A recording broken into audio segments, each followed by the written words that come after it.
Memang persoalan kurban, saya jujur saja selama di Indonesia masih banyak salah pemahaman terhadap kurban.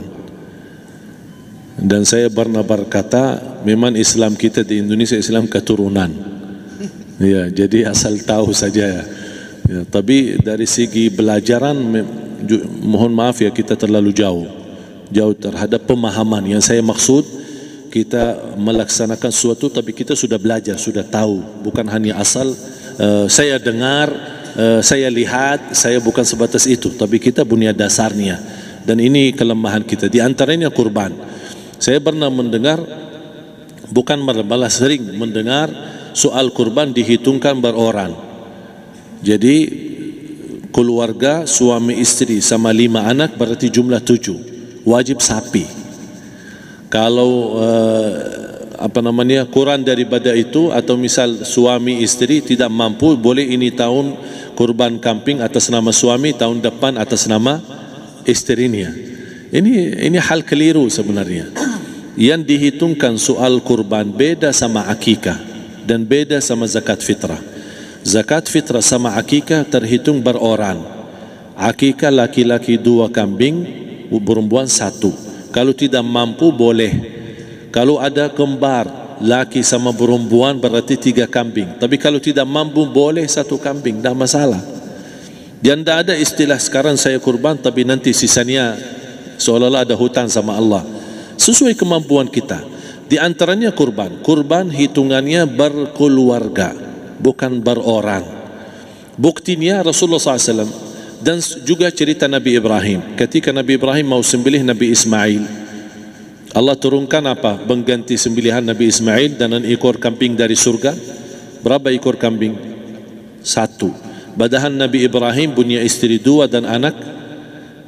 Ada istri Siti Hajar dan Sarah. Kemudian anaknya Ismail dan Ishak. Berarti semuanya berapa? 5. Kenapa Allah tidak turunkan 5 ekor kambing? Karena hitungannya memang 1 keluarga. Yang kedua, Rasul sendiri sembelih 2 kambing. Pertama, Bismillah atas nama Muhammad dan keluarga Nabi Muhammad. Padahal kita tahu keluarga Nabi Muhammad SAW termasuk keluarga besar. 11 istri, belum lagi anaknya laki-laki sama perempuan. Ada yang hidup maupun sudah mati. Sudah termasuk semua. Yang hidup maupun mati. Yang kedua, Rasul sembelihan yang kedua atas namaku dan umatku. Umatnya berapa miliar? Cuma 1 ekor kambing. Kenapa Rasulullah SAW berkurban atas nama dirinya dan umatnya? Saya mengambil salah satu di sini tanda sayangnya Rasul kepada umatnya. Jadi saya selalu berkata, orang miskin yang tidak mampu berkurban seharusnya bangga di hari kurban, karena Rasul sudah kurbankan duluan atas nama dia. Jadi terima kasih ya Rasulullah, ingatkan kita. Yang kita tidak mampu, Rasul sudah. Bahkan kalau Rasul sudah kurban atas nama umatnya yang tidak mampu, berarti sudah terkabul. Kita aja belum tahu kabul atau tidak kalau kita berkurban. Tapi kalau Rasul sudah terjamin makbul. Oleh sebab itu, hitungan kurban itu adalah 1 keluarga. Misal, bapa punya istri, punya anak. Itu kalau mampu sapi silahkan. Mampu 1000 sapi silahkan. Kalau soal kemampuan tidak ada masalah. Tapi kalau soal kewajiban, tidak ada wajib lebih daripada 1 ekor kambing. 1 ekor kambing. Misal, kalau bapa punya istri 4. Misal. Cuman ini misal. Ya. Istrinya 4. Setiap istri anaknya 10. Berarti jumlah berapa? Anak 40, istri 4, berarti 44, sama bapa 45. Wajib 1 ekor kambing saja, cukup untuk semua ini. Tapi kalau soal mampu, ya silahkan.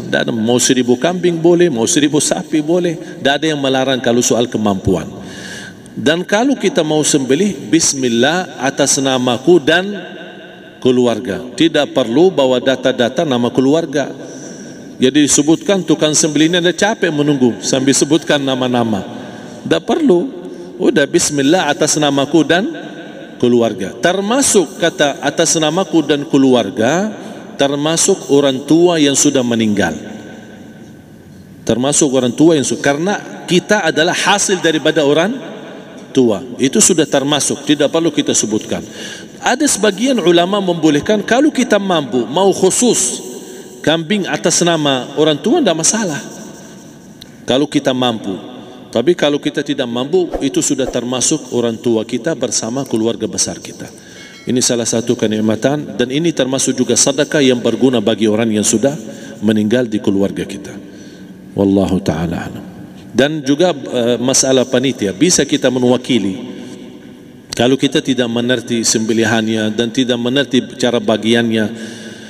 Tapi ada satu sunnah yang termasuk kehilangan sunnah ini, adalah banyak yang tidak mau makan dari hasil kurban.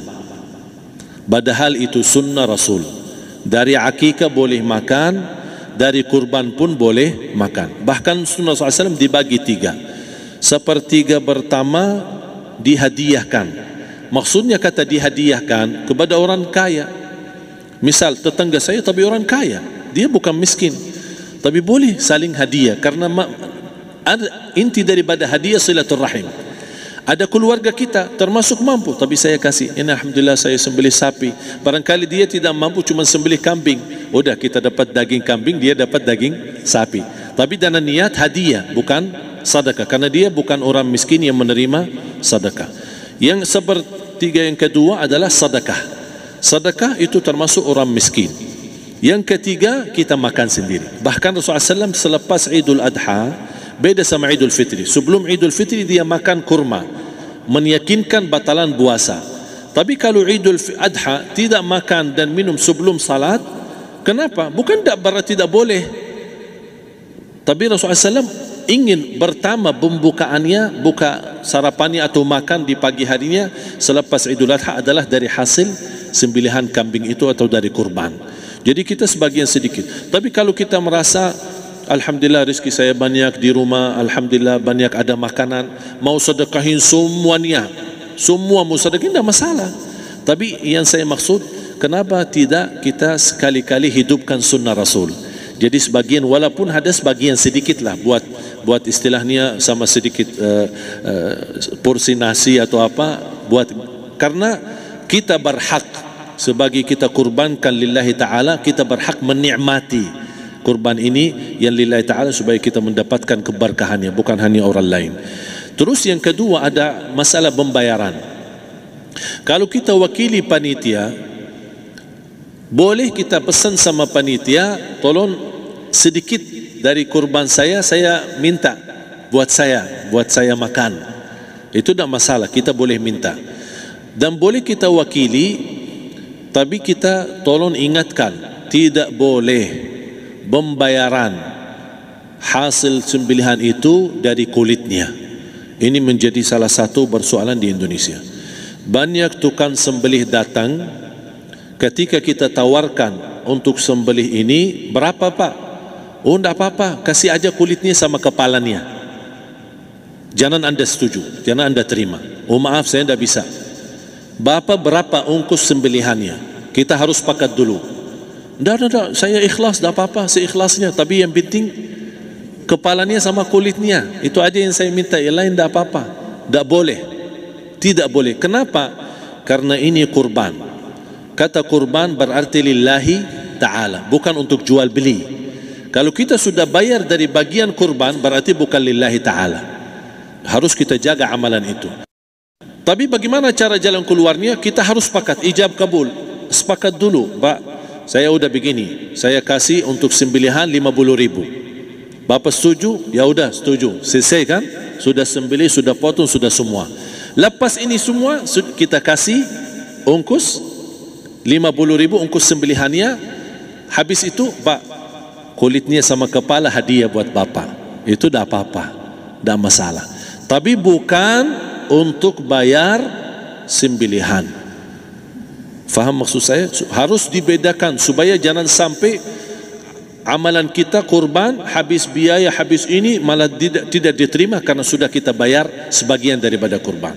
Saya silahkan bayar apa yang kita sepakati, mau hadiahkan kepada dia karena kita tidak bisa guna. Buat apa yang kita mau gunain kulitnya? Tidak bisa. Tapi mereka, buat mereka lebih berguna, oleh karena itu kita bisa hadiahkan untuk mereka. Bahkan kita bisa juga kasih daging untuk mereka bisa menikmati sebagai sedekah. Wallahu taala.